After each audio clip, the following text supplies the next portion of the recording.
राधे राधे महाराज जी। महाराज जी, संन्यास लेते समय आपको ईश्वरीय प्रसाद की अनुभूति का इतना प्रबल विश्वास कैसे था कि जिसने आपको संन्यास के इस सिद्ध द्वार तक पहुंचा दिया? मतलब पता नहीं क्या था, बच्चा थे ना। जब हम स्कूल से आते और वो बस्ता कहीं ऐसे टांगते तो वो अम्मा और पिताजी सबके ध्यान की तरफ वृत्ति आती है, लगता सब मरेंगे, एक दिन ये सब छोड़ेंगे। तो सत्य क्या है? मतलब कहीं ना कहीं पूर्व जन्म का कोई बीज था जो सत्य के लिए हमें प्रेरित करता। सत्य क्या है? फिर कौन साथी है मेरा? आखिरकार मरना ही है, तो फिर सत्य क्या है? खोज करते मन में, क्या क्या सत्य है, क्या सत्य है। तो रोज शाम के हमारे जो शरीर के बड़े भाई थे वो भागवत सुनाते थे, आधा घंटे पूरा ऐसे परिवार बैठता था। तब बड़ा सात्विक ऋषि कुल, मतलब मोहल्ले में प्याज लहसुन भी नहीं आता होगा, ऐसा सात्विक। तो उस भागवत से पता चला कि भगवान की प्राप्ति ही जीव का परम लक्ष्य है। तो पूर्व का तप होगा, भजन होगा जरूर, क्योंकि बाल्यावस्था में ऐसी लगन मतलब मुश्किल होती है। बस मन ने ठान लिया, 9th पास हुए थे, भागो, संसार से भागो, भगवान की प्राप्ति करनी है। हमें यह भी पता नहीं था कि भगवान की प्राप्ति के लिए गुरु बनाया जाता है, संत वर्ण का अभी कुछ ज्ञान नहीं था। बस एक भागो भागो, भाग करके एक नंदेश्वर शंकर जी का धाम है, वहां रुके। वहीं से दृढ़ विश्वास विश्वनाथ जी भगवान शंकर ने करा दिया, अब आज जीवन घर नहीं जाना और मुझे भगवान की प्राप्ति करनी है। बस सब संयोग बनते चले गए, सदगुरु मिला, बस कहीं अटकने नहीं दिया, कहीं फंसने नहीं दिया। अच्छा, ऐसा जीवन रहा कि कभी पूरे जीवन में वृंदावन के सिवा हमें कभी रसोई से भोजन नहीं मिला कि हम ऐसे बैठे हैं हमें कोई पवा रहा है, कभी जिंदगी में नहीं। या शंकर जी का मंदिर खंडहर, या ऐसे घर गृहस्थी में कभी एक रात भी पूरे जीवन में, जवानी पूरी निकल गई। हमारा स्वभाव ऐसे ही था, ऐसे ही बात करना, अगर भिक्षा आदि के लिए कभी नहीं, कभी किसी से संपर्क नहीं, कोई संपर्क पूरा जीवन। अब यहाँ 10-12 वर्ष से भगवान ने सेवा दे दी है, तो जैसे वो चलावे उनके हाथ में है। कर तुम अकर तुम अन्यथा कर तुम, ये पूरा जीवन भगवान के द्वारा ही चलाया गया। हमें तो कहीं कुछ नहीं दिखाई दे रहा कि इसमें हम कहीं हैं। बचपन में जब हमें ज्ञान नहीं था तब वैराग्य दिला दिया, बड़ा कठोर कष्ट में जीवन निपटाते हैं, तो इसमें केवल भगवान को देखा है। हम कहीं मैं नहीं रहा, क्योंकि ना हमें इतना ज्ञान था, ना हमारा कोई साथी था, ना हमारा कोई लक्ष्य बना। बस एक बात ये थी कि अव्यक्त भगवान मुझे घसीट रहे थे और था मुझे भगवत प्राप्ति करनी है। ये मुझे सिखाया पढ़ाया ज्ञान नहीं है, ये केवल भगवान के द्वारा प्रेरित किया हुआ, उन्हीं के द्वारा। अब जो जीवन है ये अलग जीवन है, ये ऐसा है कि रिमोट से चल रहा है। पहला जो जीवन था वो भारी तप में जीवन था, बड़ा कष्ट में जीवन था। अब कष्ट में जीवन है पर उसकी कष्ट निवारण की सुविधाएं हैं। दर्द है तो दवा मिल जाती है, डायलिसिस हो रहा है पहले। सर्दी गर्मी बरसात भूख प्यास गाली अपमान, कोई उसके लिए सब कुछ सहना, पर हर समय हमारे साथ भगवान रहे, हमको बोध रहा है।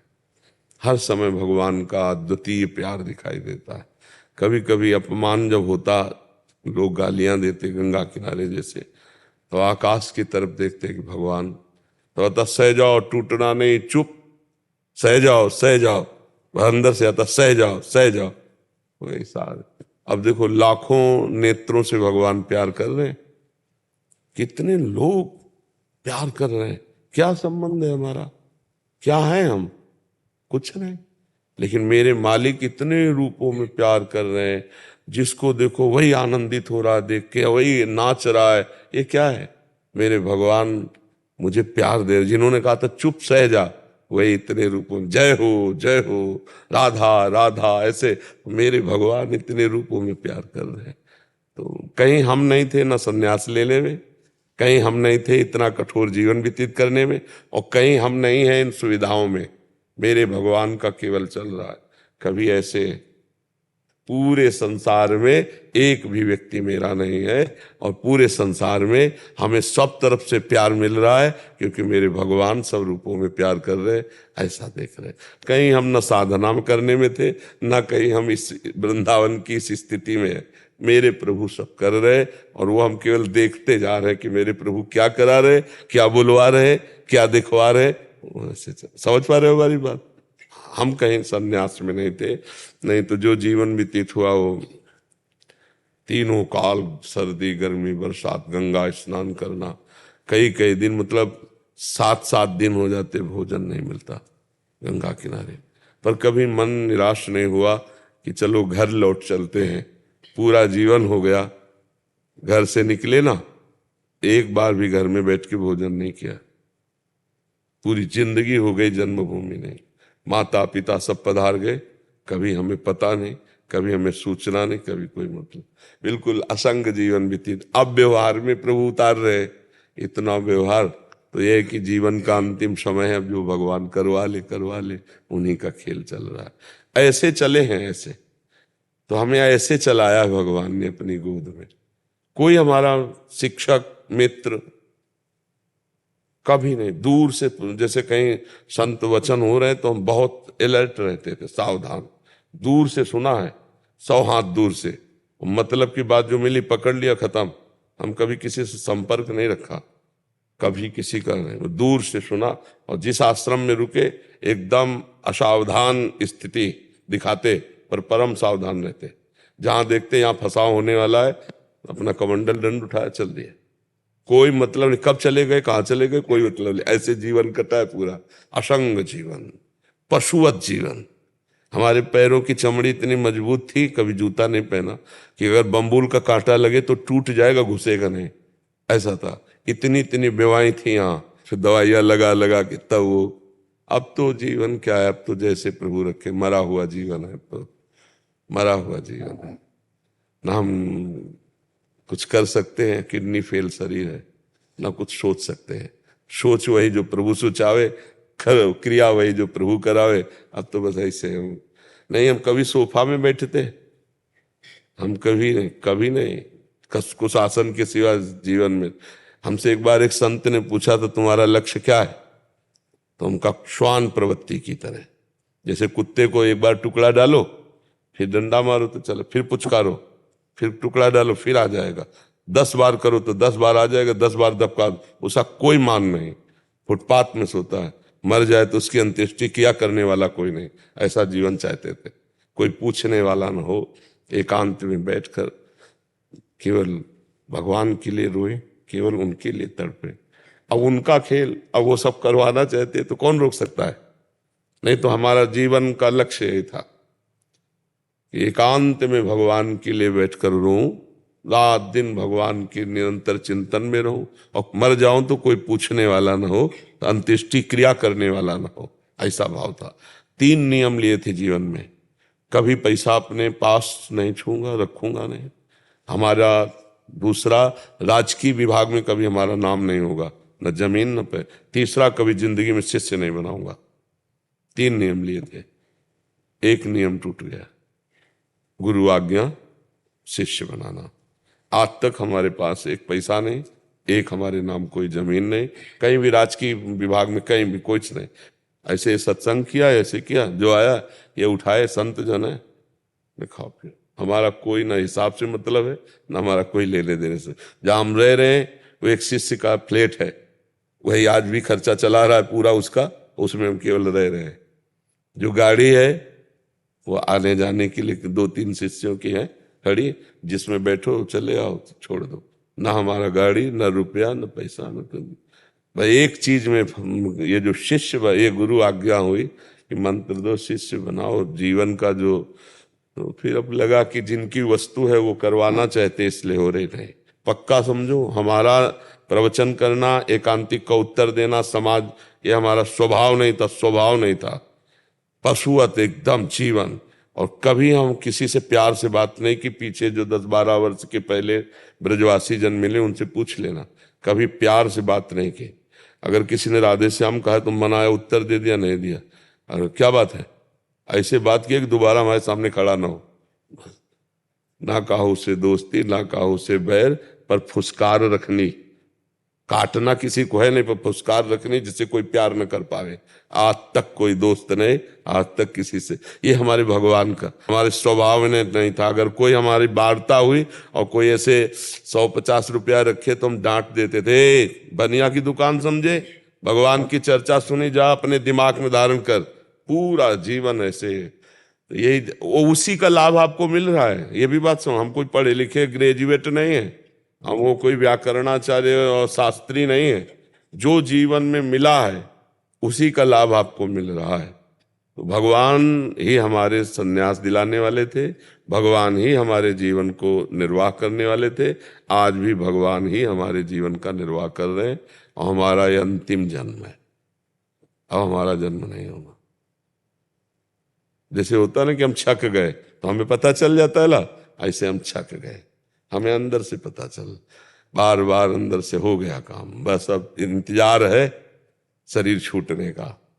जो जो सेवा बल जाए, शरीर छूटा अपने मां स्वरूप में स्थित है, सब पक्का। तरुण काबरा जी, सिंगापुर से। श्री राधे राधे। श्री हरिवंश, राधे राधे महाराज जी। महाराज जी, बार बार पढ़ते हैं सुनते हैं कि संसार दुखालयम और अशाश्वतम है, पर यहाँ से रस बुद्धि हट नहीं रही। प्रभु को मानते हैं पर उनसे प्रेम नहीं हो रहा। ये सब कैसे बदले महाराज जी हमारे अंतःकरण की स्थिति? देखो, वास्तविक बात है कि अभी हम कुछ नहीं जानते हैं। संसार झूठा है ऐसा नहीं जानते। नहीं, हम आपको प्रमाण दें, 2000 रुपए की एक अटैची आपके सामने रखें, आप उस पर प्यार करके दिखाओ, रुपया ही तो है, क्योंकि बंद हो चुका है। हम एक अटैची भर के 2000 की आपके सामने रख दें, आपको पाई भर खुशी नहीं होगी। होगी भला? नहीं खुशी होगी, क्योंकि उसका अस्तित्व वो झूठा हो चुका है, उसका महत्व खत्म हो चुका है। आपकी बुद्धि में जिस दिन जगत का महत्व खत्म हो जाएगा और भगवान का महत्व जागृत हो जाएगा, तो एक क्षण के लिए भी भगवान का विस्मरण आप बर्दाश्त नहीं करेंगे। तद विस्मरणेन परम व्याकुलते थे।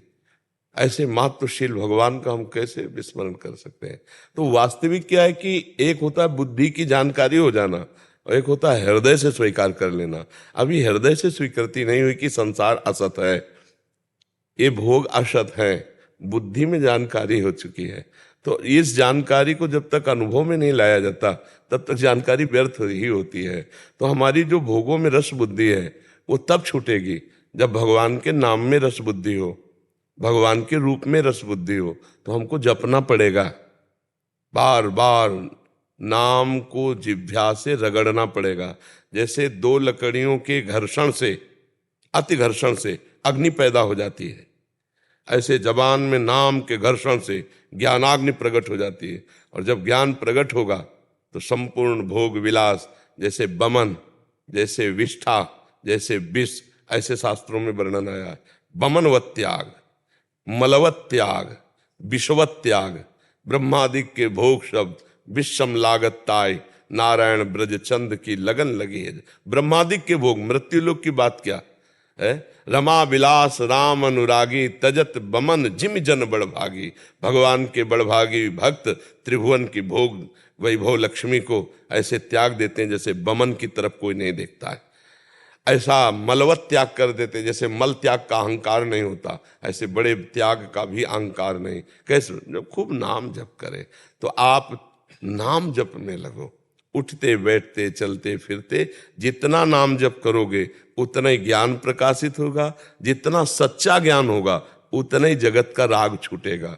राग छोड़ने का मतलब कहीं भाग के जाना नहीं, इसी के बीच में रहो, खाओ पियो सब, लेकिन राग नहीं होना चाहिए अंदर का। वही एक आदमी खा रहा है राग पूर्वक, वो एक आदमी असंग भाव से पा रहा है शरीर पोषण के लिए। अब जैसे गाड़ी कितनी भी महंगी हो, अगर डीजल न डालोगे तो चलेगी नहीं ना। तो ये गाड़ी है, ये मैं नहीं हूं, और एक मैं पूर्वक पा रहा है और एक ज्ञान पूर्वक इसमें डाल रहा है। भोक्ता नहीं बना, डाल रहा है इसमें कि शरीर रूपी गाड़ी को अन्न जल चाहिए। ऐसे हर विलासिता, हर भोग, उसका राग खत्म हो जाता है। राग खत्म हुआ, सब बढ़िया हो गया। तो ये राग खत्म होगा भजन से। जितना भजन के बिना खूब ज्ञान है, खूब प्रवचन हो रहे हैं, खूब प्रवचन सुने जा रहे हैं, पर परिवर्तन नहीं हो रहा। नाम जब भजन होगा, ये सच्ची बात मान लो, हमारी प्रार्थना मान लो, जितना नाम जप करोगे उतने ही आप उच्चतम आध्यात्मिक जन बन जाओगे। और नाम जप नहीं तो आप योग वाशिष्ठ वेदांत गीता ये सब कंठस्थ कर लो, लेकिन जिस समय जो मोक्ष आएगा वो आपको गिरा देगा, रौंद देगा। उससे बचने के लिए नाम जप, नाम बल है जितना। अब जप के देख लो, मन नाम में नहीं लगेगा और नाम में लग गया तो बेड़ा पार हो गया। नाम कलयुग केवल नाम आधारा, सुमिर सुमिर नर उतर है पारा। खूब नाम जप करो। हमारी मान लो कलिकाल है और कोई साधन काम में आने वाला नहीं।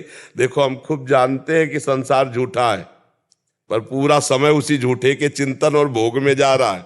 देख लो आप, ज्ञान होना बड़ा कठिन बात है। ज्ञान की बातें कर लेना, ज्ञान की बातें पढ़ लेना एक अलग बात है, लेकिन समय पर ज्ञान प्रयोग में आ जाए कि अरे यार असत है, ये असत को क्या भोगे, ऐसा ज्ञान अंदर आ जाए और रुचि ना हो, तब माने कि अध्यात्म का कोई रंग चढ़ा है। पर अध्यात्म का रंग ऐसा बिना भजन के लिए चढ़ेगा। खूब भजन करो, और भजन करने के लिए पवित्र भोजन और पवित्र आचरण। अगर व्यभिचार, अपवित्र आचरण और गंदा भोजन, तो विश्वास कीजिए भजन में रुचि नहीं होगी। पवित्र भोजन, पवित्र आचरण तो भजन, और जब भजन तो फिर भगवान की प्राप्ति, दिव्य ज्ञान, दिव्य आनंद सब नाम में छुपा हुआ है।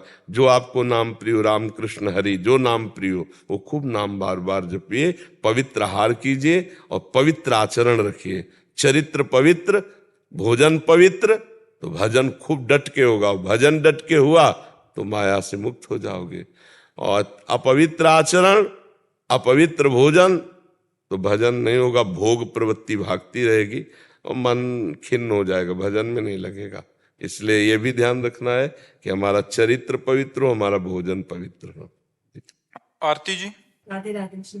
राधे राधे महाराज जी। महाराज जी, भय मुक्त व चिंता मुक्त जीवन का सूत्र क्या है कि अंत समय कोई मोह व बंधन ना रह जाए और हरि शरणागति प्राप्त हो जाए? भगवान में जब स्थिति होती है तब जीव स्वाभाविक निर्भय हो जाता है, क्योंकि अविनाशी जीव है, उसका कभी विनाश नहीं हो सकता। जीव का कभी विनाश नहीं हो सकता। नयनम छिन्नन्ति शस्त्राणि, नयनम दहति पावका, न चैनम क्लेदयन्त्यापो न शोषयति मारुता।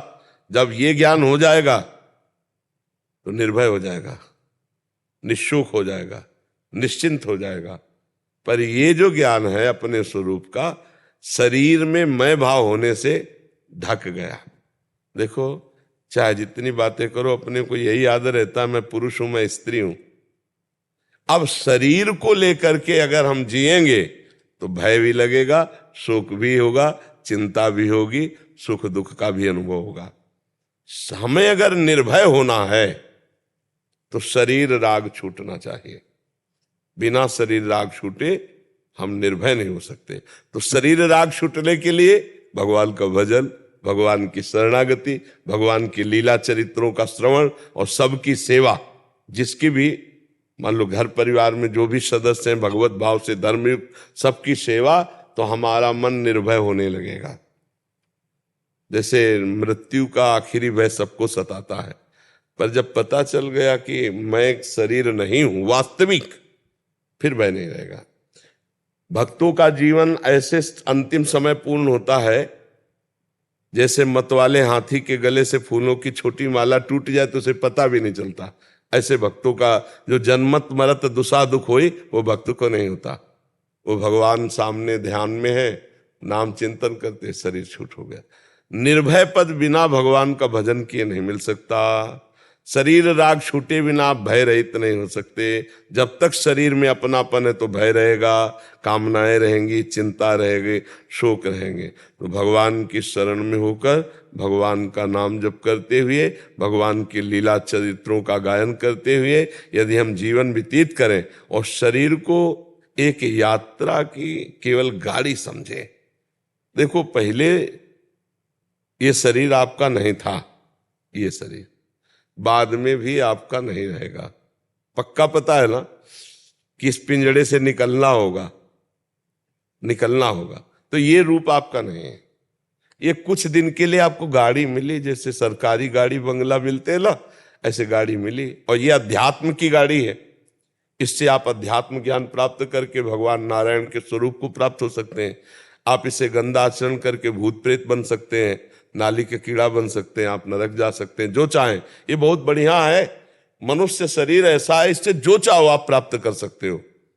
और कोई चाह ना करो तो जीवन मुक्त हो जाओ, कोई चाह ना हो तो जीवन मुक्त हो जाए। तो हमें अगर भय से बचना है तो भगवान की शरण में जाना है, नाम जप करना है, और धीरे धीरे ये विचार करना है कि शरीर हमारी यात्रा के लिए गाड़ी है, ना कि मैं शरीर हूं। पर बड़ा कठिन है, देख लो हर बात शरीर ही में है। दर्पण देखो तो ये थोड़ी लगता है ये गाड़ी है, ये लगता है मैं हूं, लगता है ना। इसीलिए हम भगवान की शरणागति में अभी सफल नहीं हो पा रहे। देहाभिमान, देह राग, जब हम अपने को स्त्री समझेंगे तो फिर हमारे अंदर आवश्यकताएं हैं, नाना प्रकार की लालसाएं हैं।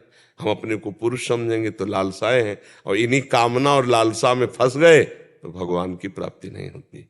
भगवान की प्राप्ति होती है जो सारी कामनाओं को मिटा दे। सकल कामना हीन जे राम भगति रसलीन।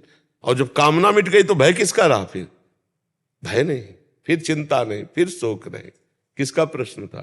तो आप समझ पा रहे? महाराज जी, अगर महाराज जी चाहे कि प्रभु को शरीर रूप में देखना चाहे तो क्या वो कृपा आप? बिल्कुल, कपिल भगवान ने कहा है कि जो मेरा निरंतर चिंतन करते हैं, जो अपने चित्त को मेरे में आविष्ट कर देते हैं, मैं उनके सामने प्रकट होता हूं। केवल दर्शन ही नहीं, संभाषण करता हूं, उनके साथ खेलता हूं। भगवान ऐसे थोड़ी कि ध्यान में केवल आए चले गए, नहीं नहीं नहीं, जैसे आप बैठे हो ऐसे भगवान को देखा जाता। भगवान ऐसे देखते हैं, भगवान ऐसी बात। पर उसके लिए मीरा जी जैसी गति लानी पड़ेगी। मेरे तो गिरधर गोपाल दूसरों कोई जाके सिर मोर मुकुट मेरे उपति सोई। पूरी अनन्य निष्ठा और निरंतर भजन, और फिर रुदु सुस्वरम राजन कृष्ण दर्शन लालसा। भगवान के दर्शन के लिए रोना आ जाए, खूब तड़प तड़प करके रोए, तब वो प्रकट हो जाते हैं, तब वो दर्शन देते हैं। सब में है, सब में विराजमान है। देखो प्रहलाद जी ने निष्ठा की तो खंभे से भगवान प्रकट हो गए, खंभे से भगवान प्रकट। तो अगर हम भगवान को प्यार से पुकारें, भगवान के लिए रुदन करें, पर ऐसी विकलता होनी चाहिए। भगवान की प्राप्ति की विकलता ऐसी होनी चाहिए जैसे आपको यमुना जी ले चले और दो आदमी मिलकर आपको दबाएं यमुना जी में, फिर आपको जो सांस लेने की विकलता होगी, समझ रहे ना, आधा मिनट, पौन मिनट, इतने में ऐसे, और फिर आपको दबाएं, फिर जो विकलता होगी कि अगर आप श्वास नहीं मिली तो मर जाऊंगा, ऐसी जब विकलता हो कि अब भगवान नहीं मिले तो प्राण निकल जाएंगे, तो भगवान उसी समय मिल जाए। अब वो विकलता होती है। सबका हमारे प्रश्न का उत्तर होता है नाम जप। हमारे हर प्रश्न का उत्तर घुमा के आएगा नाम जप, क्योंकि कृतयुगे ध्यायते विष्णुम त्रेतायाम यजते मखई द्वापरे परिचर्याम कलौ तद्धरि कीर्तनात्। हरिर नामयु हरिर नामयु हरिर नामयु केवलम कलौ नास्तेव नास्तेव नास्तेव गति अन्यथा। नाम जप करो भगवान का, तो भगवान के लिए विकलता आ जाएगी, भगवान के लिए रोना आ जाएगा। और ऐसे आप चाहेंगे, ये था माम प्रपद्यन्ते तास्तते भजाम, आप जैसे चाहो वैसे भगवान आपको मिल जाएंगे, पर उसके लिए भजन चाहिए। बाजार में एक से एक कीमती चीजें हैं, उसके लिए रुपया चाहिए। ऐसे ही भाव की वस्तु भजन से। खूब नाम जप करो, जो चाहो भगवान को खरीद सकते हो भजन से। अजित भगवान को भक्तों ने ऋणी बना दिया। भगवान नहीं कहते गोपीजनों से मैं तुम्हारा ऋणी हूं, भगवान कहते क्यों? भजन और प्रेम। भजन बल से भगवान अजित को बांध लिया। भजन बहुत बड़ी चीज। खूब नाम जप करो, जैसे चाहो वैसे भगवान को देख सकते हैं, जिस रूप में चाहो उस रूप में भगवान को देख सकते हैं। सब खूब नाम जप करो, अच्छे आचरण करो, दूसरों को सुख पहुंचाओ, आपको पलट कर मिलेगा, वही सुख पलट कर मिलेगा बहुत रूप में। जो दूसरों को दुख देता है, दूसरों को कष्ट देता है, किसी भी जीव को सही, वो पलट कर उसी को कष्ट देता है। इसलिए हम सबसे प्रार्थना करते हैं, शराब मत पियो, मांस मत खाओ, जुआ मत खेलो। देखो ये आज बताया यहाँ एक आकर के पीछे वाले बैच में कि बहुत से बच्चे मोबाइल से जुआ खेलते हैं और वो हार जाते हैं और सुस्त कर लेते हैं, ऐसा बड़ी हानि। तो हमको तो ज्ञान ही नहीं था, हमको तो आज ज्ञान हुआ कि मोबाइल से भी जुआ खेला जाता है। अभी मोबाइल वाला तो हमें पता नहीं था, आज पता चला कि मोबाइल से बच्चे जुआ खेलते हैं। तो ना शराब पियो, ना जुआ खेलो, और व्यभिचार प्रवृत्ति नहीं। दूसरे की हिंसा करके मांस खाना नहीं, इससे तुम्हारा जीवन बर्बाद हो जाएगा। सब लोगों से हाथ जोड़कर प्रार्थना है, जीवन को पवित्र बनाओ तो तुम्हें चिंता, शोक, भय से अपने आप मुक्ति मिल जाएगी। अब तुम दूसरों जीवों का मांस खाओगे तो तुम्हारे चिंता, शोक, भय तुम्हें जलाएगी, तुम्हारा मन ही तुमको परेशान कर देगा। महाराज जी, प्रभु को पाने के लिए साकार निराकार भक्ति में कौन सी भक्ति है? जिसमें मन लग जाए। दोनों हमारे ही भगवान है। जल और बर्फ में क्या भेद है? जल और बर्फ में कोई भेद है? जल ने जब रूप धारण किया तो बर्फ रूप दिखाई दे रहा, लेकिन बर्फ में है क्या? जल ही जल तो है ना। तो निराकार साकार हो एक ही ब्रह्म है, उसे आप निराकार भजो या साकार भजो, जिसमें रुचि हो जाए। दोनों हमारे प्रभु के स्वरूप है, जिसमें रुचि हो जाए उसी खूब भजन करो। राधे राधे महाराज जी। परम आदरणीय महाराज जी, आपके चरणों में कोटि कोटि प्रणाम। गुरुदेव, पिछले 14 वर्षों से भगवान शिव में विशेष आस्था है और आज भी है और रहेगी, लेकिन पिछले करीबन 4 वर्ष से मन का कंट्रोल नहीं कर पा रहा हूँ। एक मन भगवान शिव भोलेनाथ जी की ओर जाता है और दूसरा मन मदिरा सेवन की ओर जाता है। दूसरा मन गलत है, लेकिन कंट्रोल नहीं कर पा रहा हूँ। परिणाम है कि आर्थिक तंगी, मन एकाग्र नहीं रह पाना, स्वास्थ्य कमजोर हो जाना। ये ठीक नहीं है। दूसरे पक्ष को रोकिए। चलनी में गैया दुहे और दोष दैव को दे, हरिगुरु कहो न माने तो अपनो ही फल ले। कोई लाभ नहीं मिलेगा आपको, हम पक्की बात बता दें। जैसे चलनी में जिसमें बहुत से छेद होते हैं, हम गाय दुहे तो हमें दूध पीने को नहीं मिलेगा। ऐसे हम माने कि भगवान शिव की हम आराधना करते हैं और हम शिव आज्ञा का पालन न करें, उद्दंडता करें, मन हमारा व्यभिचार में जाए, मदिरापान में जाए, इधर उधर जीव हिंसा में जाए, तो उपासना तभी परिपक्व होती है जब बांध लिया जाता है, अपने आप को समेटा जाता है। 5 ज्ञान इंद्रिय, 5 कर्म इंद्रियों को संयम में रखकर सात्विक भोजन, शांत वृत्ति, निरंतर भगवान का चिंतन, समाज की सेवा, राष्ट्र की सेवा, ऐसे मन जो कहे हम कर लेंगे, मन जो कहे मान लेंगे। क्या मन कहे जो, ये जेल उन्हीं के लिए भरी जो मन के कहने पे लग गए। ऐसा नहीं, दुष्ट मन पर शासन करो और अनुकूल मन को सपोर्ट करो, दोनों बातें करनी है। हमें अनुकूल मन को सपोर्ट करना है। अनुकूलता की बात कहता है, ठीक है तुम्हारी बात मान लेते हैं, प्रतिकूलता की बात कदापि नहीं मानेंगे। ऐसा थोड़ी कि मन हमको जो चाहे सो करवा ले। हम मन से है या मन हमसे है? अभी यही रात से नहीं समझ पा रहे हो। हम मन से है, हमसे मन है। हम दस्तखत करेंगे तभी वो गलत जाएगा, दस्तखत नहीं करेंगे तो बिल्कुल नहीं जाएगा। कुछ भी नहीं बिगाड़ सकता मन। मन को संभालना ही तो साधना है, नहीं तो फायदा क्या फिर? तो कहने मात्र की बात है। भक्ति का जो हमें पावर समेटना है, अंदर से पावर जागृत करना है, बाहर से पावर हमें समेटना है। हमारा पावर बाहर फैला हुआ है, उसको हमें समेटना, अंतर्मुख होना। शास्त्रीय भाषा में सर्वात्मना न विषदेत बहिरिंद्रियाणि, इंद्रियों को बहिर्मुख नहीं करना, उनको अंदर करके अपनी शक्ति जागृत करनी। ये तो मतलब बहुत ही गंदा मार्ग है। जो शराब पीते हैं, बेविचार करते हैं, इधर उधर हिंसा, ये सब, ये राक्षसी प्रवृत्ति और साधना बड़ा अंतर होता है। तो आप शिव भक्त हैं, शिव साधक हैं, तो मुझे तो नहीं लगता कि ये बात आप में होनी चाहिए। आपको त्यागना चाहिए। आप मन के अनुसार चलेंगे क्या? मन तो क्या क्या गंदा सोचवाता है, क्या क्या करवाता है। मन के अनुसार करोगे तो जेल पहुंच जाओगे, मन के अनुसार करोगे तो अभी समाज से निंदा हो जाएगी, अभी तुम बिल्कुल जीवन तुम्हारा व्यर्थ हो जाएगा। ये मन इतना गंदा है कि आपसे ऐसे आचरण करा सकता है कि आपके हाथ से आपकी हत्या करवा सकता है। ऐसे तो करवाता है, जहर खवा लेता है, फांसी लगवा देता है। मन के अनुसार थोड़ी चलना है, अपने अनुसार मन को चलाना है, शास्त्र के अनुसार मन को चलाना है, गुरु की वाणी के अनुसार मन को चलाना है। मन के अनुसार थोड़ी हमें चलना, नहीं तो फायदा क्या हुआ? जीवन का मतलब क्या रहा?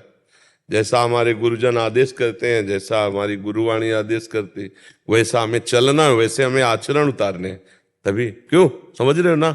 अब ये कमजोरी की बात अगर हमारे सामने आए तो दोबारा नहीं होनी चाहिए। मन हमारा कहता, अरे कहता रहे तो क्या है? यम ही न व्यथ्यन्ते ते पुरुषम पुरुषर्षभ सम दुखा सुखा धीरम स्वमृतत्वाय कल्पते। जो मन के द्वारा दी हुई व्यथा से व्यथित नहीं होते, उसको कंट्रोल करते हैं, कदापि नहीं। वो निकल जाते हैं माया से, नहीं तो रौंद दिए जाओगे, फंस जाओगे, किसी काम के नहीं रहोगे। निकलो इस नरक से, निकलो इससे, ठीक है? अब भूल कर भी मत करना, चाहे जितना मित्र और दोस्त और प्यार दिखावे, माया है। अगर हमने ना कहा है तो फिर वो भी अपना पक्ष आपके सामने भेजेगी। रिश्तेदार, प्रिय से प्रिय मित्र, आग लग जाए पर पीना नहीं, पक्का? हाँ ठीक है, आगे भजन करो, सतमार्ग में चलो तो सच्चे बनकर चलो, अच्छे बनकर चलो। जो पैसा शराब में लगाते हो वही किसी गरीब की सेवा में लगा दो, किसी बीमार की सेवा में लगा दो, वही अपने माता पिता की सेवा में लगा दो। उसी की बढ़िया हरी सब्जी फल लेके आओ, घर परिवार को आनंद मिलेगा। अब ना करना जी। नितेश सोनी जी, राधे राधे महाराज जी। महाराज जी, इन्होंने लिखा है कि एक जिम ट्रेनर है महाराज जी, मतलब जिम में ट्रेनिंग देते हैं और बच्चों को जिम का सिखाते हैं कैसे व्यायाम करना है। महाराज जी, इनका प्रश्न है कि आहार में देसी खाने को छोड़कर महाराज जी आजकल बच्चे कृत्रिम खाने की ओर भाग रहे हैं। युवाओं को कैसे प्रेरित करूं कि वो देसी खाने की कीमत समझें और उसे अपनाएं? देखो, जब तक बुद्धि शुद्ध नहीं होगी तो अपवित्र विचार, अपवित्र आहार, अपवित्र क्रियाएं, इन तीनों से नहीं बचाया जा सकता। आजकल हमारे समाज में ये तीन चीजें बहुत जोर से बढ़ रहे हैं: अपवित्र आहार, अपवित्र विचार। अपवित्र विचार किसे कहते हैं? जो हमारा पतन करे और दूसरों का भी पतन करे। पवित्र विचार कहते हैं जो हमारी उन्नति करे और हमारे समाज की भी उन्नति करे। पवित्र भोजन उसे कहते हैं जो हमारे स्वास्थ्य की रक्षा करे और हमारे विचारों को सहयोग दे। तो अपवित्र भोजन, अपवित्र विचार और अपवित्र क्रियाएं, व्यभिचार, व्यसन, हिंसा, चोरी, छल, कपट, ये बहुत बढ़ रहा है। इस बिना बुद्धि को शुद्ध हुए, बुद्धि ड्राइवर है, शरीर एक रथ है, इंद्रियां इसके घोड़े हैं, मन इसकी लगाम है और बुद्धि सारथी है, जिसे ड्राइवर कहते हैं, और जीव इसमें बैठने वाला रथी है। अब ड्राइवर नशे में हो तो कहीं भी गाड़ी ठोक देगा। तो हम इस समय सबसे ज्यादा आवश्यकता है बुद्धि को शुद्ध करना। बुद्धि शुद्ध हो जाए तो अच्छा ही नहीं लगेगा। जैसे अपने लोगों के सामने कभी ये संसारिक भोजन, होटलों का भोजन, तो एक मतलब अंदर से एक, कि वो पता नहीं किस विचार से बनाया हो, किस पवित्रता से बनाया हो। कई दिन की दाल रखी हो जिसको अभी फ्राई करके दिया है, कई दिन का आटा लगा हो जिसकी रोटी बना के दिया है, और क्या क्या अपवित्रता का बर्ताव है। और ज्यादातर अब खान पान के लिए रसेंद्री शुद्ध रसोई का बना पसंद नहीं करती, बाहर के, और वो स्वास्थ्य के लिए बहुत हानिकारक है। स्वास्थ्य जो बनता है ना, वो पवित्र आहार और पवित्र विचार। देखो, अगर लंगोटी का कच्चा आदमी है, देहाती भाषा में तुम्हें बता रहे, तो कुछ भी करे वो उन्नतिशील नहीं हो सकता। जो व्यभिचारी पुरुष है वो नहीं हो, और अशुद्ध भोजन करने वाला व्यभिचारी हो ही जाएगा। तो लोगों की मान्यता है कि हम जैसे मांस खा करके, अंडा खा करके या ऐसे और आहार करके हम अपने शरीर को बलवान कर सकते हैं। नहीं,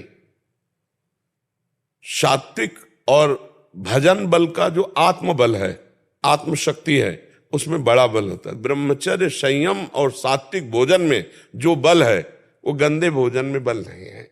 दूसरे जीवों की हिंसा करके आप अपने शरीर को पुष्ट कर रहे हैं तो आप आत्मबलहीन हो रहे हैं।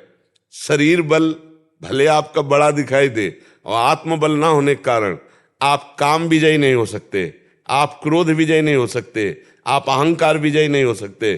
फिर आपके पास बचा क्या? आपका नाश करने के लिए आपका दुश्मन आपके अंदर ही बैठा है। काम, क्रोध, लोभ, मोह, मद, मत्सर, ये आपको ढेर कर देगा, कहीं न कहीं आपको नष्ट कर देगा। तो अगर बुद्धि शुद्ध हो तो आहार शुद्ध हो, आहार शुद्ध हो तो विचार शुद्ध हो, और विचार शुद्ध हो तो क्रियाएं शुद्ध हो। एक ये जो स्वास्थ्य है ना, एक ये सन्यासी की तरह जीवन होता है, इसमें बड़ा पवित्र जीवन जिया। अब तो केवल प्रदर्शन रह गया है, नहीं तो हमारे गांव में 10-20 लोग ऐसे होते थे जो तो सब मठा पीने वाले, रोटी और घी और दाल खाने वाले होते थे। ये तो अशुद्ध पदार्थ तो अब तो चल गया बहुत। अब तो जिसको देखो मैगी और पिज्जा और बर्गर और सैंडविच, अब यही भोजन रह गया, ले रह गया। तो यही रह गया। यही भोजन रह गया है। तो अब इससे कोई स्वास्थ्य तो बनने वाला नहीं, इससे लीवर भी खराब होगा, इससे आपके यंत्र पाचन तंत्रों पर बड़ा प्रभाव पड़ेगा। तो आप कृपा करके उनको सत्संग सुनाइए